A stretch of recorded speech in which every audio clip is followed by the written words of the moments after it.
Here's your question. We talked about Waz being the one who floated it to us. Should the Oilers be worried about overpaying Leon and Bouchard?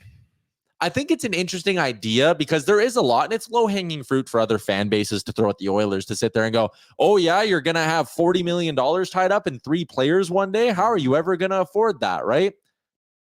I'm a believer that you pay your best players and don't think twice, and you sort everything else out after. We've seen this year. I mean, they have Henrique, Skinner, and Arvidsson for $10 million combined. Those guys aren't signing for $10 million combined if Connor and Leon aren't here, right? Like, totally. Build a good team, establish your core. Leon is a part of your core. Bouchard is a part of your core. Like, Leon, McDavid, and Bouchard are the big 3. Totally. Those are the guys who are going to drive you to a Stanley Cup one day. You pay them and you don't think twice. And I understand some of the concerns, like I said. But what I did, and I wrote this in an article, you can read it at OilersNation.com. It's a way too early look at the 2025 cap situation. Aaron, if you want to pull it up here, this is what I'd kind of laid out in the article. And this is for 2025. This is this year? Next year. Like 12 months from now, what will the Oilers cap picture be like? So the ones that are bolded are players who aren't under contract for 2025 right now, who you'll have to re-sign. Everyone else is at their current cap hit. Kane, McDavid, Hyman, Nuge, Draisaitl, Arvidsson, Holloway, Henrique, and Savoy, Brown, one of Philper Peterson, and Janmark, Ekholm, Bouchard, Nurse, Broberg, Kulak, Stetcher, Skinner, and Pickard. That lineup, as you can see at the bottom, assuming I did my math right, but I'm pretty sure I did. I used a calculator. $89.5 million. Now, there's no extra players on there, right? So you need to keep in mind a 13th forward and a 7th defenseman somewhere along those lines. But I think my projections are a hair above what those guys will probably be. Like, I put Draisaitl at 14. I put Bouchard at 10. I think Draisaitl's probably like 13.5. I think Bouchard could end up being like a 9.5, 9.8, somewhere in that range. Broberg and Holloway coming in at a combined 3.6. That could probably actually end up being closer to 3, not 3.6. I think so. I was maybe a hair short on Brown if he has a good year, but whatever. That's still, I think the projections are pretty safe here at 89.5. And again, the salary cap for next season is $88 million. I was going to say, is this assuming the cap? Well, assuming the cap's going to go up again, but we don't know what that will be, right? We don't know what that'll be. But again, if the Oilers can afford this roster for, like I have laid out here, 89.5, the cap next year is 88 flat, I believe, right? It's 88. I think so, yeah. It could go up $4 to $5 million. 100%. And this is what I mean with don't be scared with paying your big guns. You can give Draisaitl 14, you can give Bouchard 10, and you can field a really, really nice roster around them, right? I don't think I don't think there needs to be any concern about overpaying these big guns because the depth pieces and the rest of the core is pretty cost certain. That you shouldn't have to worry about it. And then again, if the cap goes up, let's be modest and say it goes from 88 to 92 for this year. Perfect. You're going to have $2.5 million to get your extra defenseman, get yourself your extra forward. You're probably going to want to upgrade Stetcher. But if you want to upgrade Stetcher, listen, I think there's a high likelihood they buy out Evander Kane's last year or they find a way to move on from him. You can do that and get rid of that 5.1. Who knows how the left and right side of their blue line shakes out a year from now? You might be in a position where you go, yeah, we'll move on from Brett Kulak.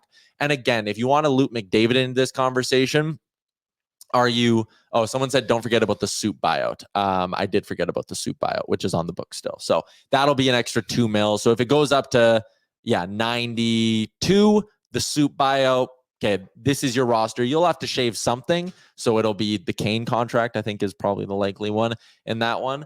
But still, you can have a competitive roster next year and fit under a $92 million cap by giving Draisaitl and Bouchard $24 million combined. So I'm not worried about it.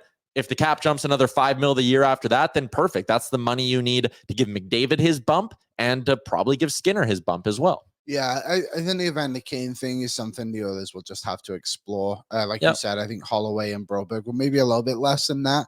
But they're going to figure it out. I think the other part of this too, the Oilers already have basically everybody else locked up. And I know it's 3 players and it's your best 3 players you need to lock up for the future, but Hyman's good, Nuge is good. You got Skinner, I think, for 1 more year after that one. Mm-hmm. You're going to be okay. So for me, people keep talking about the Leafs and all that. It's like, it's not even a comparison. Draisaitl, McDavid, and Bouchard, you pay them whatever they want within reason, of course.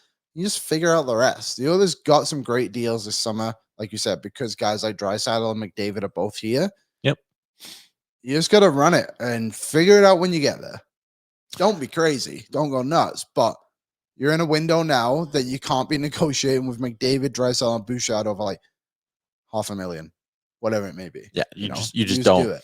And also one thing too, those three guys are going to want their money. Yeah. Probably Bouchard more than the other two because Draisaitl and McDavid have already been paid a ton already, of course. Yeah, they've already made a ton in their careers. Probably, I would assume all three of them take a little bit less, even if it is like 300,000, like the McDavid thing was, right, or whatever. Like, I think they'll take a little bit less than we expect, but it'll still be a ton. Probably close to the 40 million we're talking. Yeah, and as much as Bouchard will sit there and like, yeah, he understandably should want to get paid, and who knows if Bouchard ends up going with the 8-year, $80 million deal at 10 a year, or does he sit there as a 25-year-old RFA and go, hold up, I can do 4 more years at what would probably be still $8 million? Yeah. And does he say, I want to be a UFA at 29 after 4 more years on this Oilers blue line, please?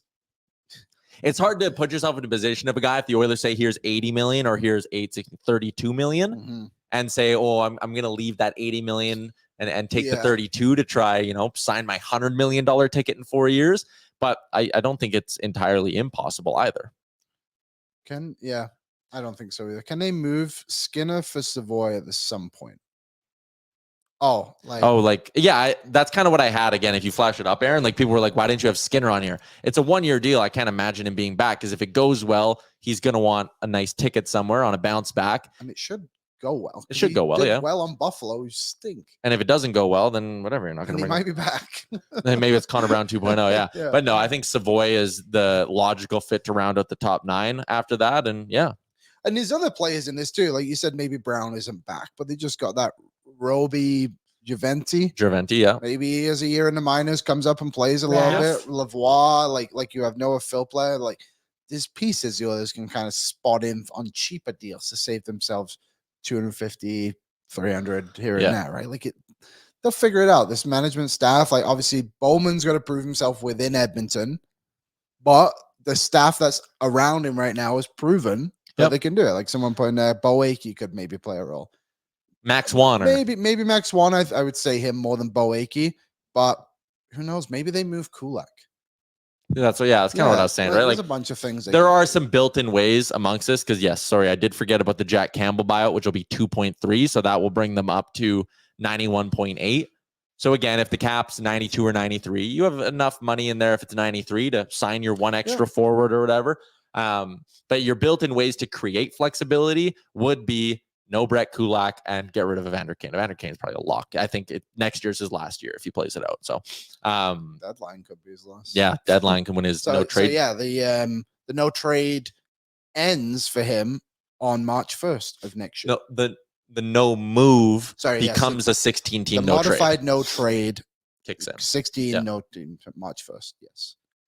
No movement, so it can't be sent to the minus. Yeah. I'll wait. Rob says they're all paid way too much. Like, really? You need 100 mil when you already have 100 mil? If a cup is so important, I don't understand the logic. And that's why I don't think Connor's going to be like running the max and being like, I want 18 mil. Because if Connor said, I want 18 mil, like Connor McDavid can get whatever he wants. Yeah. If the max when McDavid's a UFA is 20 mil a season, a team would pay him $20 million a season. Like, McDavid is taking a discount even if he signs for 15. And I just think it's easy to say that, but if someone offers you a raise, I was just going to say, if someone offered you $100 million, I think you're going to take that. And then if they offer you another $100 million, you're probably going to take that. And it's all perspective as well from the, if you're someone who works a job and you make $40,000. Yeah. You would sit there and look at the people at your job making 120 and be like, really? You need that extra 10? Why can't I have that extra? Like, oh, really? Right? Like, it's all perspective. $100 million. Yes, of course, Connor McDavid's going to want another 100 mil. Of course, Leon Draisaitl is going to want another 100 mil. Like, What's up, Nation citizens? If you like that video, then you need to be subscribed to the Oilers Nation YouTube. Podcasts, live shows, exclusive interviews, and analysis. Everything you need from your favorite voices at Oilers Nation. And you don't want to miss any of it, so hammer that subscribe button.